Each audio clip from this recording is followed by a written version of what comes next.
ओम नमः सिद्धेभ्यः ओम नमः सिद्धेभ्यः डमो अरिहंताड़म डमो सिद्धाड़म डमो आयरियाड़म डमो वज्रायाड़म डमो लोए सब साउड़म। कुंडलपुर के बड़े बाबा की 24 तीर्थंकर भगवंतों की समस्त मूल नायक भगवंतों की परम पूजाचार्य भगवान गुरुदेव शिक्षण विद्यासागर जी महामुनिराज की परम पूजाचार्य श्री समय सागर जी महामुनिराज की 3,9 करोड़ मुनिराजों की मुनि श्री धर्म सागर जी मुनिराज की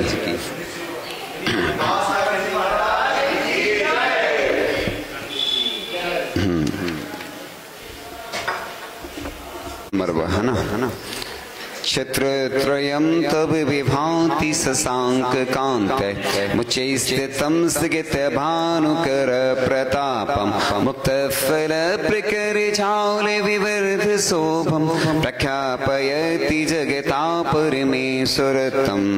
हे भगवान, आपके सिरोभाग से कुछ ऊपर जो छत्रत्रय प्रातिहार के रूप में होता है उसकी वर्णन चल रहा है। शशांक कांतम चंद्रमा सम मनोहर उच्च स्थितम ऊपर अवस्थित स्थगित भानु कर प्रतापम रवि किरणों के ताप को रोकने वाला और मुक्ता फल प्रकार जल विवर्ध शोभम मोतियों के गुच्छों द्वारा निर्मित जाल के कारण बड़ी हुई शोभा का धारी छत्रत्रयम। कितने होते हैं छत्र? तीन। किसके प्रतीक होते हैं? वो तीन लोग के प्रतीक होते हैं छत्र। इसलिए तीन ही छत्र लगाए जाते हैं। छत्र में छिद्र भी नहीं होना चाहिए, बिल्कुल पूरा होना चाहिए व्यवस्थित। तीन होना चाहिए। नाक भगवान की नाक और कान सिर के ऊपर ऐसे ढकना चाहिए और हर भगवान को अलग अलग होना चाहिए। व्यवस्था जैसी रहती ना उस प्रकार से। त्रिजगता तीनों जगत संबंधी तब परमेश्वरतम प्रख्यापयत यानी आपकी परमेश्वरता को प्रकट करता हुआ विभाति सुशोभित होता है। इसलिए क्षेत्रों पे ऐसी पुरानी व्यवस्था चलती है कि लोग छत्र वो करते हैं ना, अर्पण भगवान के ऊपर नहीं करते अलग से। ये पुरानी परंपरा चल रही है, भावना होती है। अब जैसे आहार दान होता है, साधु ले नहीं ले लेकिन अपन देते हैं। ऐसी द्रव्य चढ़ाते भगवान को, अच्छे से अच्छे द्रव्य, अच्छे पात्र, स्वर्ण पात्र, रजत पात्र, रत्नों के पात्र, प्रतिमाएं। जयपुर में जितने भी जोहरी पहले होते थे ना, जो पहला पत्थर निकलता था ना पाषाण रत्नों का, सबसे पहले वो क्या बनवाते थे? प्रतिमाएं बनवाते थे। इसलिए जब भी कोई काम करो, मंगल काम करो तो मंदिर के लिए जरूर कोई ना कोई पात्र दान दो, छत्र दान दो। इसलिए जब भी निष्ठापन उद्यापन का वो होता है ना, व्रतों का उद्यापन, तो उसमें वर्णन आता है कि ये इतने छत्र दान करो, ये इतने शास्त्र दान करो, ये वर्णन आता है। जैसे आगे श्रुत पंचमी आने वाली है। पहले तो 26 मई को शांतिनाथ भगवान का मोक्ष कल्याणक जन्म तप और मोक्ष कल्याणक आएगा 26 मई को, शांति धारा दिवस के रूप में। फिर आचार्य श्री ज्ञान सागर जी महाराज का समाधि दिवस आएगा 27 मई को, ठीक है ना। फिर श्रुत पंचमी आती है 21 जून को।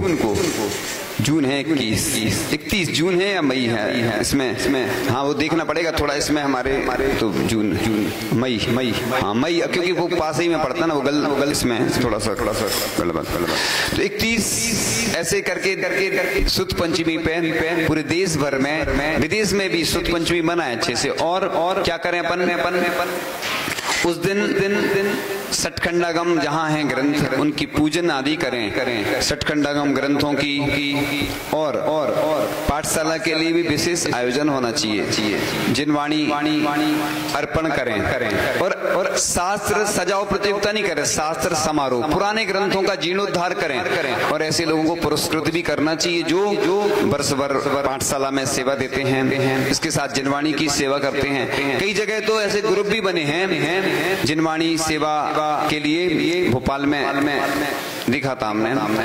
ऐसे आज दुर्लभ हैं सेवा करने वाले, इसलिए उस दिन की अलग से फिर हम चर्चा करेंगे। आज दूसरी चर्चा करना है, चूंकि समय कम काम ज्यादा, तो आज गुरु स्तुति करते हैं कि जब शिष्य दीक्षा लेता है तो क्या भावना होती है, और गुरु उसको जैसे पाषाण से परमात्मा बन जाते हैं, गुरु के हस्त कमल से, कर कमलों से पाषाण से परमात्मा, ऐसी शिष्य भी परमात्मा बनने के लिए अग्रसर हो जाता है। तो तब से गुरु का जीवन खिलता है, वाणी से प्यासों को जल मिलता है, हमारे जीवन के हर कठिन प्रश्न का गुरुवर आपसे ही हल मिलता है। जीवन में जो राह दिखाए, सही तरह से चलना सिखाए, गलती को भी जो समझाए वह हमारे गुरु कहलाए। गुरु से बड़ा कोई वरदान नहीं, गुरु से महान कोई इंसान नहीं, बस साथ मिल जाए गुरुवर आपका, उससे बड़ा और कोई सम्मान नहीं।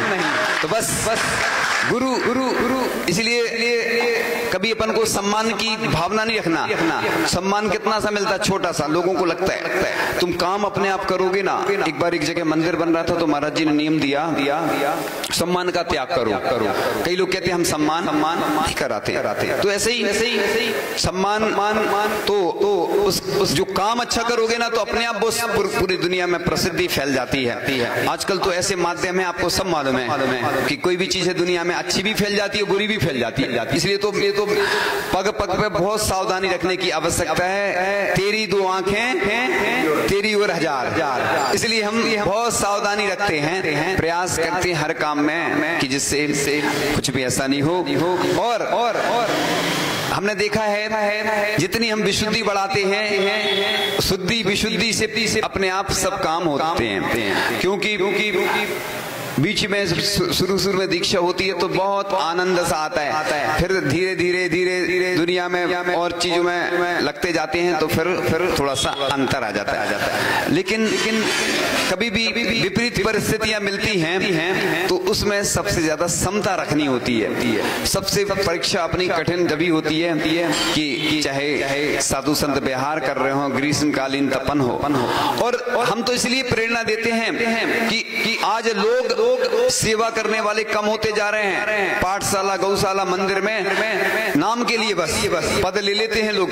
पूरे देश के लिए मैं बोल रहा हूँ, क्योंकि मेरी बात सब तक पहुँचती है, इसलिए किसी व्यक्ति विशेष को नहीं मैं बोलता हूँ। मेरा कोई टारगेट भी नहीं रहता है, लेकिन सुनते सब हैं। इसलिए बोलते ना, जैन धर्म किसका है, जो माने सो उसका है। इसलिए ऐसे विहार कराने वाले जो भी यात्रा चलती है साधु संतों की, ये अपना कर्तव्य है। आज देखो घटनाएं घट रही हैं साधु संत के साथ, जो घटनाओं से तो अपन नहीं रोक सकते। इसलिए अपन को ऐसी व्यवस्था करो कि जहाँ पे रथ हैं तो पीछे रथ चलें, रखे रहते रथ। लोगों को क्या है, व्यवस्था करने में तकलीफ होती है। इसलिए ये भी बहुत रथ यात्रा जैसे अपन यहाँ निकालते, वो भी बिहार होता है ना, तो कुछ ना कुछ ऐसी व्यवस्था करें जिससे कि अपने जो पंचम काल के अंत तक जो रथ ले जाएंगे, ऐसे साधु हमारे हमेशा रहेंगे। इसलिए उनका गुणगान हमेशा करते रहना चाहिए। ऐसे आचार्य महाराज का गुणगान, तो बस दिया ज्ञान का भंडार हमें, किया सबके लिए तैयार हमें। गुरु की महिमा कैसे बताऊं, जिसने किया कृतज्ञ अपार हमें। सच्चाई का सही मार्ग दिखाकर मिट्टी से सोना बनाया है, हर पल को सार्थक बनाकर गुरु ने जीना सिखाया है। जग को सच्चाई का गुरुवर पाठ पढ़ाते हैं, ऐसे गुरुवर को हम हाथ जोड़ते मस्तक भी झुकाते हैं। चाहे यही आप आशीर्वाद सदा मिलता रहे और सभी का जीवन हमेशा बसंत की तरह खिलता रहे। गुरुवर से ही तो मेरी आस है, गुरुवर ही तो मेरे विश्वास है। अगर आप हमारे पास हैं तो जिंदगी का हर लम्हा खास है। इसलिए गुरु भले ही नहीं रहे अपने पास, लेकिन गुरु की आज्ञा, गुरु का आशीर्वाद, आशीष छांव उनकी हमेशा बनी रहती है। बुरे वक्त में भी जो बनते सहारे हैं, दुनिया में वही एक हमारे हैं। लाख होंगे साथ खड़े रहने वाले, पर हमें तो हमारे गुरु ही सबसे प्यारे हैं। देखो भीड़ कितनी रहती है, कई बार भीड़ काम में नहीं आती है, वो सिर्फ देखने के लिए होती है। आपके पास करोड़ों रुपए की संपत्ति है, चले जाओगे छोड़ के, कोई काम में नहीं आना, संपत्ति यही रह जाना है। हमारे पास ऐसे बहुत सारे लोग आते हैं, खूब कमाते हैं, दिन भर मेहनत करते हैं, जिनको टाइम नहीं है दर्शन करने का। साधुओं के पास दर्शन करने का जिनके पास समय नहीं है, बड़े बड़े पद ले लेते हैं, और जब जाते हैं तो सब छोड़ के यहीं चले जाते हैं। इसलिए संपत्ति काम आने वाली नहीं है। इसलिए गुरु ज्ञान के प्रकाश से मन आलोकित कर देते हैं। विद्या का दान देकर, विद्या समझ गए ना, विद्या का दान देकर जीवन सार्थक कर देते हैं। गुरु के दिखाए रास्ते से देखो पूरा संसार सुखी नजर आएगा। मस्तक को थोड़ा झुका कर देखो, सारा अभिमान ही मर जाएगा। नया जीवन दिया हमको, नई शक्ति का संचार किया। सर झुका है गुरु के आगे, उन्होंने ही हर बेड़ा पार किया। गुरु कृपा से सब काम हो जाते। इसलिए आप परम पूज्य आचार्य श्री विद्यासागर जी महाराज अपने गुरु का नाम जब भी कोई काम होता था कि उन्हीं की आशीर्वाद से हुआ। और कई लोग कहते हैं हमें गुरु जो रहता ना, वो गुरु समझ गए ना, कौन सा गुरु वो समझ गए होंगे। वो दिक्कत होती है ना, परेशानी आती है, तो बस गुरु चरण जहां पर रहे प्रतिदिन दर्शन हो गुरु के। इसलिए हम तो हमेशा इसलिए गुरु के चरणों की प्रेरणा देते हैं। इसलिए हमारी भावना भले ही देर में पूरी हो। कल हमने लोगों को प्रेरणा दी थी, धीरे धीरे लोगों की क्या लोग मन बनाते हैं।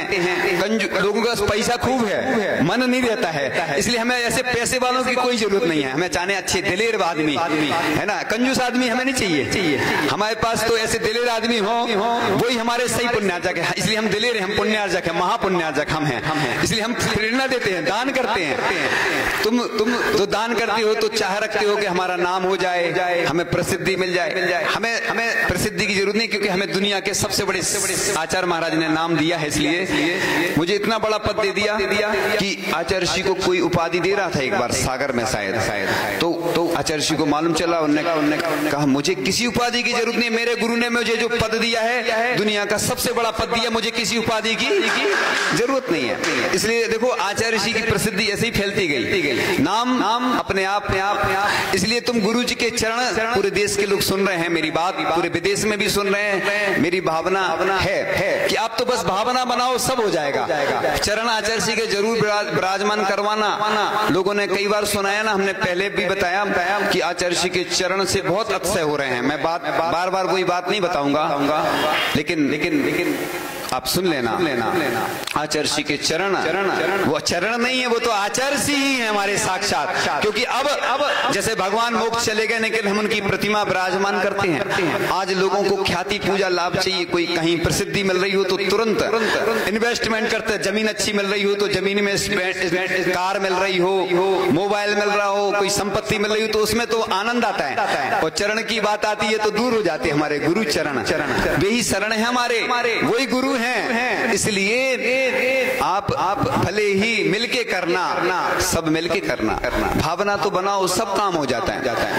अरे अपन चले जाएंगे, सब छोड़ के जाना है, हमें भी जाना है और आपको भी जाना है। लेकिन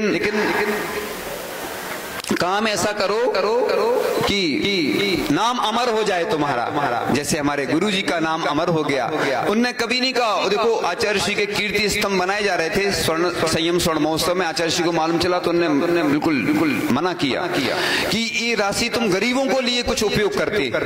तो देखो उनको कभी इच्छा नहीं थी कि हमारे आज आदमी को थोड़ा सा कुछ मिल जाए ना, मोमेंटो, तो उतने में ऐसा खुश हो जाता। और गुरु जी हमारे ऐसे थे कि उन्हें कभी इच्छा नहीं थी। तो इस प्रकार से गुरु की वाणी निरंतर बहती रहे, उनकी बातें हर वक्त हमें याद रहे। जब तक चले सांसें इस तन में, सिर्फ गुरुदेव का नाम दिल में बसा रहे।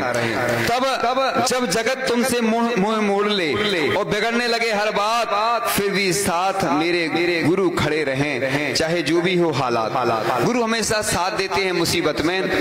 एक बार अमरकंटक में हम अस्वस्थ थे, बुखार था हमें, और दीक्षा दिवस था हमारा, तो आचार्य ऋषि ने सबसे कहा सबको प्रवचन करना है।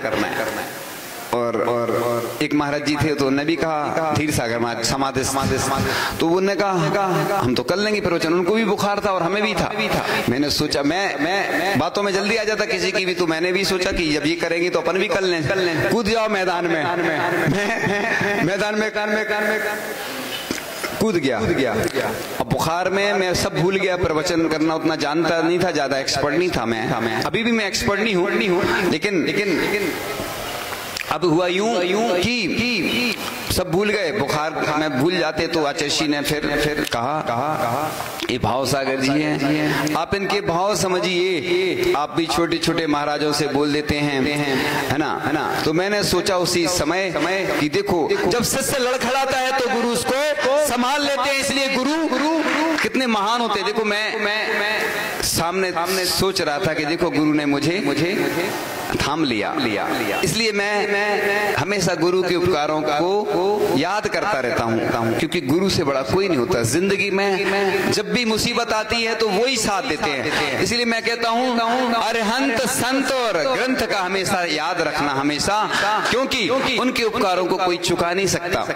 भले ही व्यक्ति कितने ऊंचा पहुंच जाए, राशि तो ऐसी इनकम टैक्स वाले आएंगे तो सब ले जाएंगे, राशि कोई साथ में नहीं रहने वाली। लेकिन गुरु का आशीर्वाद हमारा सबसे बड़ा प्रॉपर्टी है, सबसे बड़ी दुनिया की अगर सबसे बड़ी प्रॉपर्टी है तो देवसास गुरु। इसलिए हम वो प्रॉपर्टी हमेशा सुरक्षित रहने वाली, वो तुम्हारी कोई नहीं बांट पाएगा। क्योंकि बंटवारा हो जाता ना, हिस्सा बंटवारे में भाई को अन्य लोगों को जो मिल जाता है ना, तो इस प्रकार से नन्ही सी कलियों को आपने फूलों सा महका दिया। आपके विश्वास ने गुरुवर हमें चांद सा चमका दिया। गुरु की चमक सूर्य सी, ज्ञान अंबर सा विस्तार, गुरु का सानिध्य ही हम सब का है उपहार। इसलिए हम बोलते गिफ्ट है, सबसे बड़ी गिफ्ट क्या होती है? गुरु का आशीर्वाद, उनकी कृपा। इसलिए लक्ष्य निर्धारित कर सके आपने हमें इस योग्य बनाया। जब भी फंसे थे मुश्किल में आपका दिया ज्ञान ही काम आया। जिंदगी की हर आरजू गुरु के आशीष से ही पूरी हो। जब साथ मिले मेरे गुरु का तो कोई खुशी ना अधूरी हो।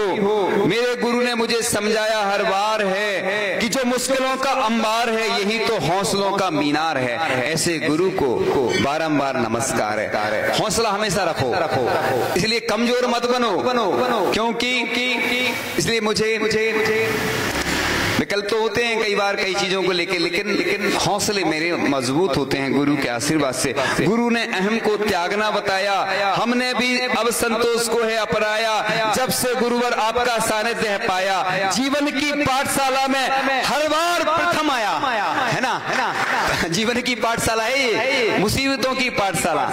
हम चलते गए, रास्ते मिलते गए, उसी राह पर लाखों बार फिसलते गए, पर जब से आशीर्वाद मिला है गुरु का, राह के कांटे भी फूल बनकर खिलते गए। इस प्रकार से अभी तो और आना है, बहुत अच्छा विषय। हाँ, तो इस प्रकार से तो पिता गुरु एक बार हमने सुनाई थी, आज फिर से सुना रहे हैं। सुनो अच्छे से सुनो। गुरु जीवन है, गुरु संबल है, शक्ति है, गुरु सृष्टि के निर्माण की अभिव्यक्ति है। गुरु अंगुली पकड़े शिष्य का सहारा है। गुरु कभी कुछ मीठे हैं तो कभी खारे हैं। गुरु पालन पोषण है और संग का अनुशासन है। गुरु भय से चलने वाले प्रेम का प्रशासन है और गुरु छोटे से परिंदे का बड़ा आसमान है। गुरु अप्रदर्शित अनंत प्यार है। गुरु है तो शिष्यों को इंतजार है। गुरु से ही शिष्यों के ढेर सारे सपने हैं, गुरु से ही शिष्यों के ढेर सारे सपने हैं, और गुरु से ही संग में प्रतिपल राग है। गुरु परमात्मा की जगत के प्रति आसक्ति है, और गुरु अपनी इच्छाओं का हनन और संग की पूर्ति है। गुरु रक्त में दिए हुए संस्कारों की मूर्ति है। गुरु एक जीवन को जीवन दान है। गुरु दुनिया दिखाने का एहसास है। गुरु सुरक्षा है। अगर सिर पर हाथ है, गुरु नहीं तो शिष्यों का बचपन अनाथ है। और तो तुम गुरु से बड़ा तुम अपना नाम करो, और गुरु से बड़ा अपना नहीं कर सकते नाम लब गुरु के निमित्त से अपना नाम करो, ऐसा सुधार कर देते हैं। और गुरु का अपमान नहीं, अपमान करो, क्योंकि गुरु की कमी कोई काट नहीं सकता। ईश्वर भी इनके आशीषों को काट नहीं सकता।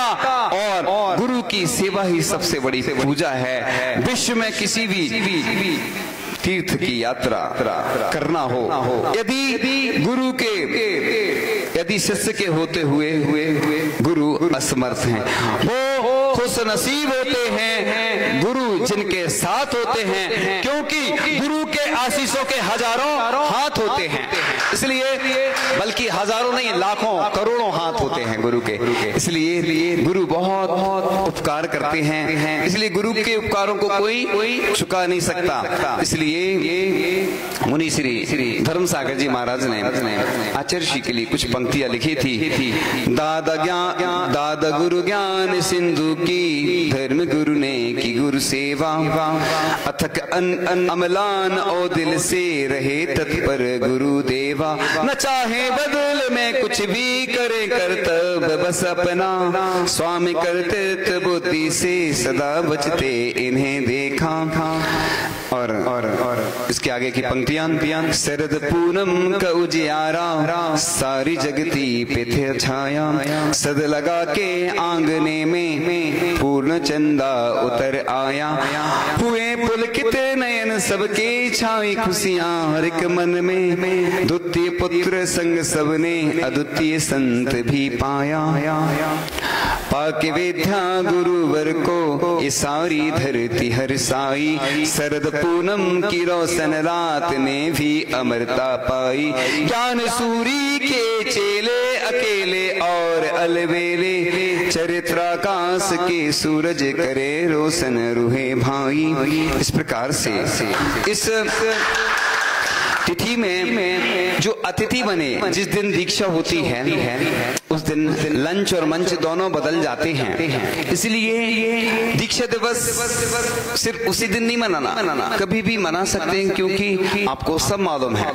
इसलिए दीक्षा ऊंचाइयों पे पहुंचाती है। और पाषाण से जैसे परमात्मा बनते थे, शिष्य भी पूज्य बन जाता है। इसलिए कहते पूजा करो या पूज्य बनो। या तो तुम पूजन करो भगवान की, या तुम पूज्य बन जाओगे तो तुम्हारी पूजन सब करेंगे। इसलिए ऐसा लिखा है शास्त्रों में। आचार्य कुंद स्वामी लिखते हैं, पड़ी वज्जदु सामण्यम यदि छदि दुख परिमोक्षम। यदि तुम दुखों से मुक्ति चाहते हो तो सामण्य को अंगीकार करो। इसलिए सबसे पवित्र पद होता है दुनिया में मुनि पद। इसलिए नरक से बचने के लिए ही मुनि पद धारण किया जाता है। और ये पद ऊंचाइयों पे पहुंचा देता है। इसलिए ऐसा भी लिखा है कि गुरु संवेदना है, भावना है, एहसास है। गुरु जीवन के फूलों में खुशबू का वास है। गुरु रोते हुए शिष्यों का खुशनुमा पल्ला है। गुरु मरुस्थल में नदी मीठा सा झरना है। गुरु लोरी है, गीत है, प्यारी सी थाप है। गुरु पूजा की थाली है, मंत्रों का जाप है। गुरु आंखों का सिसकता हुआ किनारा है। गुरु कलम है, दवात है, स्याही है। गुरु परमात्मा की स्वयं एक गवाही है। गुरु त्याग है, तपस्या है, सेवा है। गुरु फूक से ठंडा किया हुआ कलेवा है। और गुरु शिष्यों की चोट पर सिसकी है। गुरु जिंदगी की कड़वाहट में अमृत का प्याला है। गुरु की ये कथा अनादि है, ये अध्याय नहीं है। गुरु का महत्व दुनिया से कम हो नहीं सकता और गुरु जैसा दुनिया में कोई हो नहीं सकता। इसलिए गुरु इतने महान हैं कि जिनके बारे में जब भी बोलो तो बस लगता है कि बोलते ही चले जाओ। बस गुरु ने जो दिया है उसका उपकार तो हम कभी चुका ही नहीं सकते। लेकिन गुरु की कृपा सबके ऊपर बस बरसती रहे, इसी भावना से ऐसी भावना रखी जाती है कि सब आपके जीवन में बहुत सारी परेशानियां आती हैं। देखो किसी ने बहुत अच्छी बात कही है, अपनी सोच बड़ी रखें। अपन क्या करते, सोच छोटी रखती, इसलिए विवाद होते हैं समाज में, परिवार में, देश में। विवाद क्यों होते हैं? क्योंकि लोग मेंटेलिटी अपनी नेगेटिव रखते हैं। हर चीज में लोग कमी देखते हैं, गलत सोचते हैं। इसलिए किसी भी देश का विकास और पतन वहां के युवकों पर निर्भर है। युवा देखो आपको है ना, गिनती के दिखते हैं धार्मिक क्षेत्र में। अभी कोई कार्यक्रम होता है पूरे देश भर में तो सब आगे आ जाते हैं, बाकी समय गिनती के ही दिखते हैं। क्योंकि देश की सुरक्षा को खतरा है, जब तक युवा आगे नहीं आएंगे तो हमारा देश भी तरक्की नहीं कर सकता। ऐसी धर्म में आचार्य ऋषि ने 22 वर्ष की उम्र में दीक्षा लेकर के 77 वर्ष तक 55 वर्ष लगभग इतनी धर्म की प्रभावना की, ना भूतो ना भविष्यति। तो युवाओं से ही हमारा धर्म आगे रहने वाला है। वृद्धों के अंदर शक्ति नहीं होती है। इसलिए मैं ये नहीं कहता कि वृद्धों को अलग करो, लेकिन वृद्ध अपनी अभिषेक पूजन आदि करे, लेकिन नए लोगों को भी जोड़े। नए लोग धर्म से दूर होते जा रहे हैं और वो अन्य जगह भी आश्रय लेते जाते हैं। इसलिए हमें चिंता होती है कि अगर जड़ें ही कमजोर होंगी तो फल कमजोर अवश्य होगा। अगर देश का युवा कमजोर होगा तो आने वाली संतानें भी ठीक नहीं होगी। इसलिए हमें अगर अपने देश की सुरक्षा करना है, अपने धर्म की सुरक्षा करना है, तो आचार्य ऋषि बोलते हैं 3 संतानें होना चाहिए, एक देश के लिए, एक धर्म के लिए, एक अपने लिए। 3 संतानें होना चाहिए। आचार्य ऋषि ने ऐसा चंद्रगिरी में कहा था, ग्रंथों में भी लिखा है। तो इसलिए आज हम पीछे होते जा रहे हैं। हम आज सेविंग नहीं कर पाते हैं क्योंकि संस्कृति चल रही, पश्चिमी संस्कृति के कारण हम वही काम करने लगते हैं, लेकिन जैन धर्म के संस्कार हमें अंदर नहीं आते हैं। देखो बहुत अच्छी बात किसी ने कही थी कि पहले सुनो, लोग चोटियां रखते थे। चोटी क्या एंटीना, हम लोग भी ब्रह्मचारी अवस्था में उससे क्या बुद्धि आती है। केस लॉन्च करते हम लोग केस लॉन्च क्यों करते? इससे क्या है, जड़ें खुलती है, बुद्धि अपने आप तेज हो जाती है। क्योंकि केस लॉन्च करने से जब खींचते ना बाल, अपने बालों को अलग करना बहुत कठिन होता है। अपने बालों को, इसके 2 अर्थ हैं। अपने बालों को मतलब अब हम लोग मौन रहते, कई बार परीक्षा हो जाती है कि वो आ जाए लोग। अपने बालों को अलग करना सबसे कठिन काम है। अपने बालों को एक बार हम रामटेक में केस लॉन्च कर रहे थे और हमारे हाथों में खून निकल रहा था, ब्लड। सुनो इधर, ओम सुनो इधर, ओम। हम केस लॉन्च कर रहे थे और हमारे बालों में मतलब हाथों में खून निकल रहा था। तो हमें एक व्यक्ति का याद आया, हाथों की लकीरों पर भरोसा मत करना दोस्त, तकदीर तो उनकी भी होती जिनके हाथ नहीं होते। तो एक ऐसा व्यक्ति था, कहते थे हाथ की रेखाएं हर 6 महीने में बदलती है, ऐसा लोग बोलते हैं, 3 महीने में भी बदलती हैं। तो हाथों की लकीरों पर भरोसा नहीं करना। लोग अपने भाग्य को कोसते हैं, मेरा भाग्य खराब है, उनने मेरा साथ नहीं दिया, मैं अलग हो गया, मुझे प्रॉपर्टी में कुछ नहीं मिला। तो किसी को घर मिला हिस्से में, किसी के हिस्से में दुकान आई, मैं घर में सबसे छोटा था, मेरे हिस्से में माँ आई। तो इसलिए तुम्हारे पुण्य में जो होगा वही मिलेगा, तुम कितना भी कुछ कर लो। आहार में देखा आपने, पड़गहन कोई करता और आहार कहीं हो जाते है ना। पुण्य रहता है, आपके सोचे से कुछ नहीं होने वाला, लोग कितना भी कुछ बोले। इसलिए मैं सबका पुण्य बढ़ाता हूँ। मेरे पास एक इंटरनेशनल मैनेजमेंट है कि तुम अपना पुण्य बढ़ाओ, तुम अच्छी भावनाएं करो कि मैं आचार्य ऋषि के स्वर्ण के चरण विराजमान करूं, मैं सोने की प्रतिमा विराजमान करूं, मैं आहार दान भगवान को दूं प्रतिदिन। क्या बात है, इसमें कोई घाटा है क्या? तुम लोग क्या है, शास्त्रों में ये सब चीजें नहीं मिलती, ये तो सिर्फ हमारे पास मिलती है, इसलिए हम सुनाते हैं। तो ये भी हमारे पास गॉड गिफ्ट है, ये मेरी नहीं है, मेरा कोई अधिकार नहीं इन पे, अपने आप आती है। मैं जब बैठता हूँ ना, चिंतन करता हूँ तो अपने आप आ जाती। और और सब इधर नया नया हो रहा है। लोगों को लगता होगा ये क्या हो रहा है, रोज नई नई स्कीम। देखो लोगों को आनंद इसमें आता है। देखो पूरे देश भर के विदेश के लोग भी जुड़े होते हैं ना, तो कुछ नया देखना चाहते हैं, तो बस अपडेट करते रहो सॉफ्टवेयर को। तो अपन चोटियां छोड़ी, टोपी छोड़ी। टोपी क्यों लगाते हैं? ऐसा बोलते हैं कि टोपी लगाने से अपनी जो एनर्जी है वो सेव रहती है। इसलिए पिरामिड होता है ना एक, वो ऐसा रखते थे पिरामिड, जो शिखर बने होते हैं ना वो इसलिए बनाए जाते हैं कि उसके अंदर बैठोगे तो बहुत ऊर्जा मिलती है। अभी हम ज्यादा डिटेल में तो नहीं बता पाएंगे, समय हो रहा है। तो तिलक लगाने से इधर अपना आज्ञा चक्र होता है ना, जैसे तिलक लगाती है तो वो काम करने लगता है।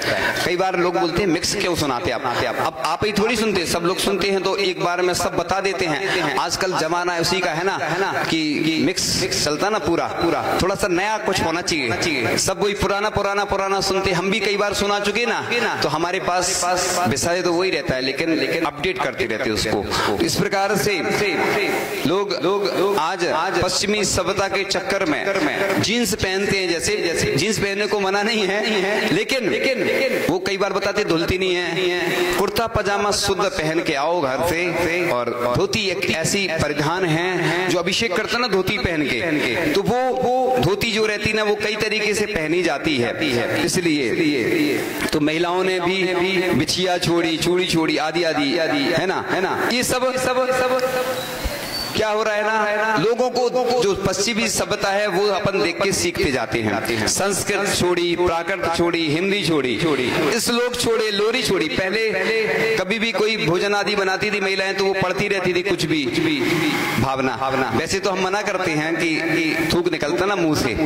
तो जब भोजन सामने हो तो उस समय नहीं बोले, क्योंकि वो वायरस फैलते हैं। इसलिए साइड में करके पढ़ सकते हैं, कोई दिक्कत नहीं। काम करो, सामने तो नहीं बोलो, क्योंकि जूठन हो जाता है भोजन। एक बार एक व्यक्ति, एक गांव तो नहीं था, नगर था। उस नगर में आचार्य जी के साथ जब हम थे गए, वो हम तख्त पे बैठे थे, वो नीचे बैठा था और बात कर रहा था। उसका थूक उचट के हमारे ओंठ पे आ गया।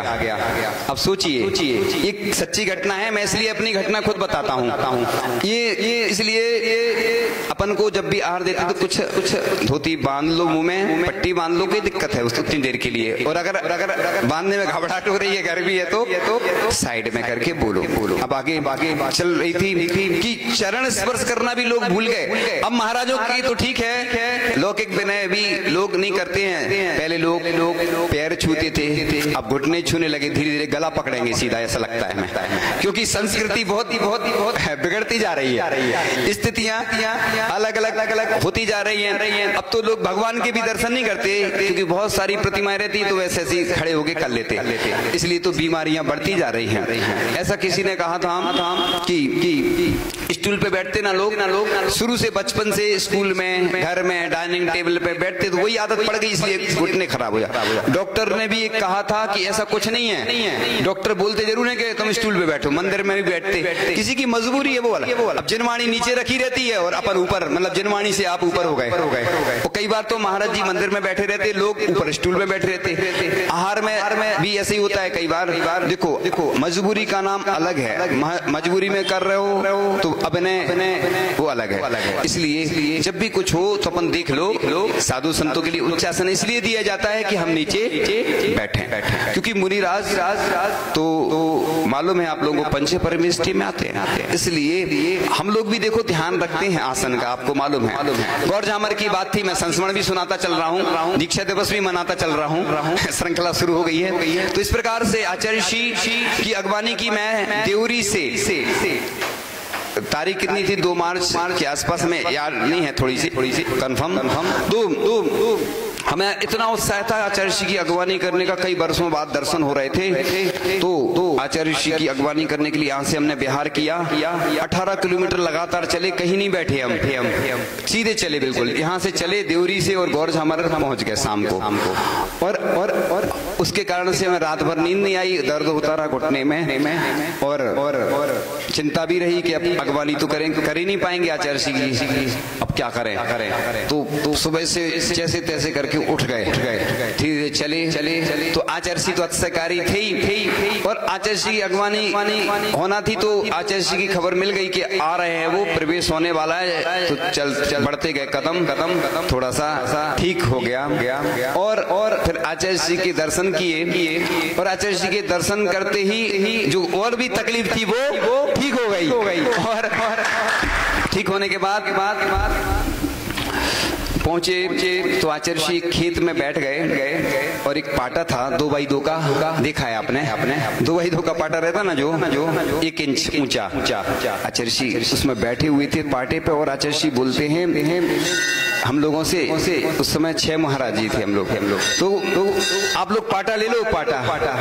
मतलब गुरु कितने महान थे और हैं रहते हैं, मतलब कि गुरु इतने महान थे कि मतलब वो नीचे पाटे पे बैठे हैं, लेकिन उन्हें बिल्कुल ये नहीं कि हमारे शिष्य हमसे ऊंचे हो जाएंगे, बराबरी हो जाएंगे। देखो उनकी कितनी महानता थी। तो इस प्रकार से एक बार नेमावर का भी सुना देते उदाहरण, विनय की बात चल रही है कि ऊपर से आचार्य जी आए और नीचे विमान जी निकल रहे थे, शोभा यात्रा श्री जी की। आचार्य जी ने बैठ करके नमोस्तु किया, और हमने देखा कि जहां आचार्य जी बैठे नमोस्तु किया, धूल ही धूल थी पूरी, लेकिन उन्होंने ये नहीं देखा कि धूल है, बैठ के गवासन से नमोस्तु किया। अपन तो होते ना तो थोड़ा वैसे कर लेते, लेकिन देखो एक तो हो गई प्रभु की विनय, एक हो गई गुरु की विनय, तो वो करते ही थे। और सुबह से उठते थे तो जिनवाणी की भी नमोस्तु करते थे, पिछी उठा के, जो उनके पास जो जिनवाणी रहती ना, शास्त्र रहते थे। देव शास्त्र की विनय करने से व्यक्ति ऊंचाइयों पर पहुंचता है। इस प्रकार से आप लोगों ने जो आचार्य भगवान के प्रति समर्पण दिखाया, तो आपको बहुत कुछ प्राप्त होता गया। इसलिए अपन विशुद्धि बढ़ाओ। आज लोगों की शुद्धि भी कम होती जा रही, विशुद्धि इसलिए वो कोई काम नहीं हो पाता, इसलिए अपन अच्छे से विशुद्धि बढ़ाओगे। इसलिए मैं कहता हूँ ना, हमेशा हर कार्य करो भावना अच्छी रखो, अपने अंदर वो भाव नहीं आते। एक दिन सुनाया था राम और रावण का कि रावण ने कहा कि अन्य जगह आता है प्रसंग, शायद जहां भी आता हो, कि मैं मंदोदरी से रावण कह रहा था कि मैं सीता के पास जाता हूँ, लेकिन मुझसे वो प्रभावित नहीं होती है। मैं राम का वेश बनाकर भी गया तो भी प्रभावित नहीं हुई। तो मंदोदरी ने जो बात की बड़े गौर से सुनने लायक है। मंदोदरी ने कहा कि तुम राम का वेश तो बना सकते हो, लेकिन तुम्हारे अंदर वो राम के भाव नहीं आ सकते। तो इसलिए बोलते ना, नाटक करते ना अपन, नाटक में वो एक अंदर से जो आती ना फीलिंग, इसलिए पात्र बनाए जाते ना, तो ऐसे पात्रों को दिया जाता जो वैसा ही काम कर सके। तो एक बार टीवी सीरियल की शूटिंग चल रही थी, और हंसाया जा रहा था, वो जो रोल कर रहे थे ना, हम भी उधर थे। अब हम ज्यादा डिटेल नहीं बता रहे, वो समझ जाओगे आप लोग। तो सुनो तो अब वो हंसने का बार बार हंस नहीं पा रहे जैसा उनको चाहिए। तो ऐसे ही होता है कि अपन भावना ऐसी रखो। मैं भी जब पूजन करता था भगवान की, तो आंखों में आंसू आ जाते थे। पूजन ऐसी होना चाहिए, गदगद भाव से। प्रगान भी करो, भगवान की पूजन करो, अभिषेक करो, शांति धारा करो, भक्ति करो, तो ऐसी करो कि बस बिल्कुल। इसलिए मैं कहता हूँ नशे से दूर रहना है, लेकिन एक नशा करना है, भक्ति का नशा, है ना। नशे से के बारे में एक दिन बताएंगे। इसलिए हम स्रोत तो चल ही रहा है, फिर देखेंगे आगे कैसा क्या होता है ना। इसलिए जब तक अनुकूलता है तो चलता जा रहा है, फिर आगे क्या हो जाए। इसलिए अपन को ये परंपराएं जो अपनी चल रही हैं, अपनी पहचान बनाओ, अपने मूल संस्कारों को अपनाओ। इसलिए अपनी जो संस्कृति है, जिस तरह से हम बदल रहे हैं, हमें लगता है जल्दी ही समाप्त हो जाएंगे अपन। पहले कितने थे? 40 करोड़ जैन थे, और आज 1 करोड़ के अंदर ही है। अभी किसी को ज्यादा मालूम नहीं होगा, इसलिए ग्रीष्मकालीन तपन चल रही है। तो आज अपन ने स्तुति की, किसकी की? साधुओं की, स्तुति की। इसलिए अपन को वैयावृत्ति भी करना है, ध्यान भी रखना है उनका कि जितने भी देश भर में साधु हैं, अपन मुनि आरिका आदि भी हैं, साधु में सब आ जाते हैं। साधु माने सज्जन होता है, उनकी सेवा करें, वैयावृत्ति करें जितना समय है। लोग क्या करते हैं, आते हैं, एक महाराज जी बोलते थे कुछ बूढ़े लोग आते हैं, कुछ ठीक ठाक कर जाते, कुछ ठोक ठाक जाते हैं। ऐसे ही आते हैं वृद्ध लोग, थोड़ा सा करते हैं तो कहते ना महाराज जी कहते थे कि ना तुम्हें फायदा ना हमें फायदा, ना तुम्हें फायदा, क्योंकि अब वृद्ध लोग आते हाथ कप रहा है, अब तुमने आहार दिया तो महाराज बैठ जाएंगे तो अंतराय हो सकता है। इसलिए वृद्धों से हाथ लगा के दो, बच्चों से वृद्धों से अभिषेक कराओ, सिखाओ उन्हें, शांति धारा कराओ। वृद्धों को मना नहीं है, आज युवाओं को टाइम नहीं है, वृद्धों को टाइम है, सो उनकी भावना होती है, उनका हाथ कपता है तो हम भी कब जाते। अरे देखो समझो आप लोग हम माने हमसे मतलब नहीं है, जो भी साधु हैं वो भी कब जाते हैं, क्योंकि आपको मालूम है, तो इसलिए वो भी कपते हैं और आप भी कब, महाराज भी कब जाते, साधु जो भी रहते हैं। इसलिए अपन सावधानी रखें, इन्हीं भावनाओं के साथ आगे की मांगलिक क्रियाएं होंगी, इन्हीं भावनाओं के साथ परम पूज्याचार्य भगवान गुरुदेव शिक्षक विद्यासागर जी महामुनिराज की, परम पूज्याचार्य श्री समय सागर जी महामुनिराज की